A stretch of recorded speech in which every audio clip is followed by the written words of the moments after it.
पुणे महापालिकेच्या स्वामी विवेकानंद शाळेची दुरावस्था।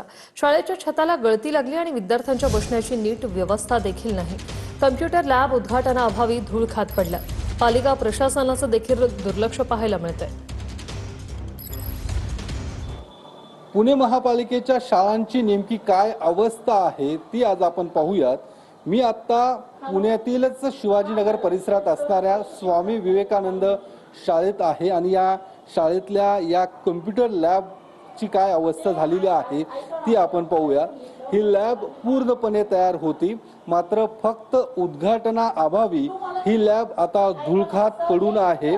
वर्ग खोल्यांची नेमकी कशी अवस्था आहे हे देखील आपण या ठिकाणी पाहतोय। करोडो रुपये खर्च केले जातात, मात्र या महाविद्यालयात या शाळांमध्ये विद्यार्थी शिक्षण घेतात त्याकडेच महापालिका प्रशासन मात्र दुर्लक्ष करतंय।